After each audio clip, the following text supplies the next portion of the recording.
People don't realise how much their unhealthy habits in life hold them back, whether that's just OCD or anxiety recovery, but also any life progress, any achieving a goal, whether it's a career goal, financial goal, life goal. People do not realise how much habits or any unhealthy addictive behaviour has much of a hold on their life. Okay, so let's focus on if your goal is to recover from OCD or if you're just on the journey and you're trying to get better. Okay, now this is why life structure, habits, compulsions, behaviors, or anything that's slightly addictive, anything that's becoming a problem, and we've got to be very, very honest with ourselves and go, is it holding me back? Can I do more? Can I go without this? Let me give you some examples of what I mean by that. So let's look at a drinking example, okay? So drinking alcohol. Now, the reason I say this is because there's nothing inherently good or bad with drinking alcohol. It has its pros, but also it has its cons, like most things do in life, like everything does in life, okay? But if you're drinking alcohol for when you're triggered, if you're turning to the bottle when you are having a very tough time, when you're having a relapse, when you're doing it for an escape, when you're doing it for a fix, when you're doing it to get rid of an uncomfortable feeling, that's when it becomes a problem. Because if I look at my journey, and it wasn't a huge problem, but it could have spiraled into a much bigger problem than it was. Because I knew it wasn't helping. But for example, when I was triggered, but although at 24/7, it did feel like I was triggered all the time, but I felt like I drank more. So if I was out with friends, I'd have the extra pint or the extra 2 pints or the extra 3 pints just to get that bit more drunk, to numb the feelings, especially numbing the feelings of guilt, especially numbing the feelings of panic, or if only they knew, that guilt feeling, that sort of hiding a dark secret feeling. So I used to numb that by drinking, and that could have become a problem if I didn't watch it.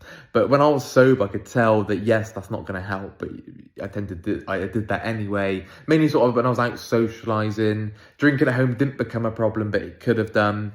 Just sort of having the odd pint here and there, having the odd glass of wine here and there, just sort of numb that feeling and just to feel normal again, just to feel relaxed. But then even at times I felt even worse after drinking because sometimes it heightened the anxiety, it heightened the guilt, it heightened the depression, especially the next day. The hangovers felt even worse, and that constant, because I felt more anxious anyway after drinking the next day. But then you had the rumination and what happened the day before. So obviously you've got to go towards that, of course, but that caused more problems. It didn't solve anything. Okay, and lots of habits are like that. What I hear a lot what I had this a lot was the porn addiction as well.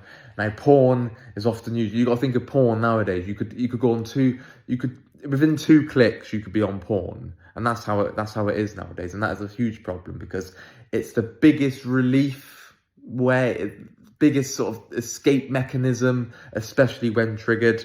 And my porn usage certainly went up when I was triggered, for that instant relief, for that dopamine rush, for that chasing a high, for that nice good feeling. So it certainly went up, and it's a huge problem. I see it all the time. So I was going, when you're triggered, what do you do? Oh, I'm looking for a quick escape, or I might be watching porn. That quick escape normally in a dimly lit room, just sort of escaping reality, running away, and trying to get a quick fix, trying to get relief. That is a problem. And it's often a problem when I ask this. I say, well, if I took porn away from you for 2 weeks, how would you cope? Oh, shit. That would be difficult, I don't think I'll be able to do that. Well, let's do it. Okay, we've got to start going towards that. Let's go 2 weeks, then a month. And it's the same. There's nothing inherently wrong with porn, but it's why we're using it. It's why we're using it so often. You're using it for that quick fix. People do not realise, people underestimate, I underestimate myself, how much these habits, these unhealthy, addictive behaviours hold such a huge part in your life. They hold a hold over everything. They have a hold over everything, because if that's taken away, you then realise, oh shit, I relied on that. I was dependent on that. Okay? People do not realise until it's taken away. So it's important that, and same with smoking as well. I just got off the phone with someone who's smoking is a big problem. And I say, why is that a problem? And he says, well, because whenever I'm triggered, I then smoke. And because it's that fear of not being able to cope, it all getting too much, that fear of being overwhelmed. And you can see how that then leads to a problem. It spirals out of control, where as soon as I'm triggered, right, where's my pack of cigarettes? As soon as I'm triggered, let's load up porn. As soon as I'm triggered, okay, let's drink a glass of wine. It becomes a very difficult, very big problem.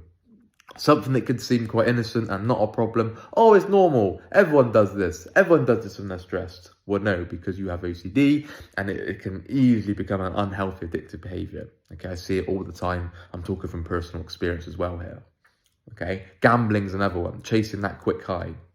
Nothing wrong with gambling inherently. Nothing good or bad about it. Pros and cons. But it's why you're doing it. You're doing it for that quick high. You're doing it for that good feeling, that temporary feeling, and then you chase more and more and more. It's that escape from reality. It's escape from the real world. Never a good sign. Okay? It's because nowadays people are looking for that instant gratification. You know, like I said, how accessible this thing is now. I can go on a gambling website within about 2 clicks from this video. I can go off this video, load up a gambling website, and I'll be on it. I could place a bet within 1 minute. Same with porn. I could go on porn within 2 clicks, within the space of 10 seconds. You know, and it's easy how that can happen. But you got to remember that we are in control here. We are in charge of what we do. Yes, there's difficulties. Yes, there's obviously challenges if there's an addiction involved. Of course, it's not that easy. And we're very realistic here as well. We know it's going to take time. It's going to take a lot of change, but we have to start going towards that in that right direction. And that is going to bring lots of short-term discomfort, obviously, okay? But when we're doing that, we've got to think of the long-term goal. What is the long-term aim here? Well, this behaviour obviously is holding me back, okay? It's obviously getting me nowhere. If it worked, the relief would have lasted for a long, long time. It doesn't, because the next day you're watching porn again. The next day you're gambling again. You're drinking again when you're triggered. You're smoking again as soon as you're triggered, okay? It obviously provides no long-term relief. So you've got to take the short-term pain, the short-term struggle, the short-term suffering, and you're trading that for that long-term goal of recovery. That giving yourself the best chance. You know, I see it all the time, the reluctancy to give that up because it's too difficult. It's too anxiety-inducing, anxiety-provoking. I hear all the excuses under the book, or in the book. I hear it all the time. It's people are always looking for that. Yeah, but just, you know, it's not that much of a problem. Well, it is, because if I took it away, it's like, oh my God, no, well, yeah, but I don't know if I could cope. Oh shit, what if OCD comes back? What if anxiety gets worse and I can't cope? That is when it becomes a problem, okay? People underestimate the work needed, the work required, the patience, the persistence required to overcome anxiety, to recover from OCD. It's a life overhaul. People, the misconception of that is, yeah, but Sam, I don't want to lose myself. I don't want to lose my identity. But, and I had that fear. I was like, well, I don't want to change too much. I don't want to lose myself. It's just complete crap, because look where your life currently is right now. It obviously is not very healthy. You're stuck in an OCD cycle. We want to change that. And that requires a whole overhaul in beliefs and behaviours and perspectives and just how we view life and gratitude and many different things. Our life structure, the compulsions, just the life habits, the life structure, it plays such a huge part. You know, we've got to view this as a chance to empower our life, a chance to enhance our mental health, our emotional health. You know, when I look at my life now, I look back at the suffering and go, yes, that was extremely challenging. The suffering was very, very difficult, of course. I'm not denying, I'm not downplaying the difficulty of the suffering, of course not. I've experienced that, I've been in your shoes, I know exactly how that feels. I don't need persuading on how difficult OCD is, definitely not. But I view it as, I'm very thankful. I'm thankful that happened in my life, because it's where I am today. How that's completely retransformed my life. How that's benefited my life. How that's completely changed how I view different things, how I view the world, how I view different people's behaviours, how I have compassion for people, compassion for just life conditions as well. I understand why my things happen, because I'm not just looking from a narrow-minded lens of, this is my bias, this is my beliefs, this is my perspectives. Life must be fair, that person must be fair, life must be easy, I must do well. You know, all those kind of beliefs and behaviours holding me back, okay? It's also very important with building frustration tolerance as well. And the best way to do that is by cutting these kind of avoidance, these quick relief behaviours, these temporary good feeling behaviours. Okay, so for example, if you're watching porn for relief, why don't you read a book instead? Why don't you go for a long walk instead? Why don't you listen to some good music or some new music? That's very good for frustration tolerance, because people just get used to that safety or that comfort. I certainly did. Listen to the same music over and over again because I like the music, but it just becomes that comfort. I didn't go out of the comfort zone. I didn't go out of the box and go, oh, let's try this artist. Let's try this band. Let's try this genre of music I haven't heard before, because I didn't want to leave my comfort zone. I didn't want to face that frustration or just that discomfort or making the wrong choice, that uncertain, or am I going to like it? Am I wasting my time? Take that risk, okay? It involves taking the risk. Recovery involves change, okay? People often say, well, if I recover from OCD, Sam, if I put in the work, does that mean I'm just going to let myself go? What does that even mean, letting yourself go? All you're doing is changing your beliefs, changing your perspectives. I still have very strong, passionate, enthusiastic desires and passions in my life. The things that I want to achieve, I'm very, very passionate about that. If you know me, I'm very, very passionate. I'm a very driven person, a very motivated, determined person. But it's not from the rigid manner of I need to achieve that. I must be successful. I must succeed. I have to. I've got to. No, because that causes unhealthy negative feelings of anxiety, depression, shame, guilt, rage. The list goes on and on and on. Okay, so it's the rigidity and how we hold it. It's the rigid manner, the rigid fashion, the black and white, inflexible fashion as we hold our demands, as we hold our preferences. Okay, preferences are healthy because they're something that we strive for, because it brings results, it brings consequences that we want, it brings effects that we want. But if we hold it in, I need to achieve this in my life, that person must approve of me, then you're going to chase and chase and chase. You then become a extreme people pleaser. So it's not just getting their approval, it's then keeping their approval. It's then sustaining their approval, and you're actually forgetting about yourself, because you're bending over so far, you're leaning over so far that your back's almost breaking. Because you're trying to just get people's approval, people's liking, people's respect all day long. That's a nice feeling.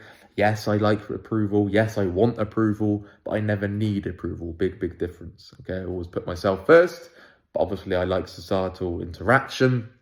I like connection with other people. Some of my best moments in my life are that connection with other people, but it's not from a standpoint of I need it, I can't stand them not liking me, I can't stand them and not wanting me or not approving of me. No, it's not from that. It's all healthy now. It's no very rigid demands. This must happen, I must achieve this. No, that's very unhealthy. Okay, so I want you really thinking about the behaviours holding you back. I can only point out, all of us on the team with the one-to-one calls, we can only point it out to you. We can only advise that that's not helping, and you know yourself it's not helping, but this is where accountability is very, very important. Okay, what more can I be doing? I just got off the phone, like I said, someone who's with the smoking for relief. And I said, that's fine. And you're saying all the reasons they're not helping, not just the OCD-wise, the health benefits as well. And I said, who's going to change that? Who's going to stop yourself from smoking? Is it me on the other end of the phone? I can advise, I can give you great insight on why it's not going to help. I can try and motivate you. I can try and show you the long-term result, but I can't physically take that cigarette away from your mouth. I can't physically stop you from loading up porn for that quick relief. I can't physically stop you drinking excessively. I can't physically stop you eating fast food, playing video games. Video games is another huge one as well. How often you play video games? About 2 or 3 times a day. It's not a problem though, Sam. It's not a problem. Well, okay, if it's not a problem, if I took away video games from you for a month, how would you cope? Oh shit, no. I enjoy it. All my mates play video games. Yeah, but you're doing it for escape. You're doing it for that quick fix. Yet again, there's nothing wrong with video games. Just because it's gone now doesn't mean gone forever. You can healthily bring it back into your life. But you've got to think, is it holding me back? Yes. See how you go without it. All involves change. I can't talk about this enough. People underestimate all the time how much is needed. Recovery isn't rocket science. It's not this impossible equation that me, Nick, Rob, and Mom and Sonny just cracked. No, it takes a lot of change. It takes a lot of effort, ups and downs, very bumpy, of course.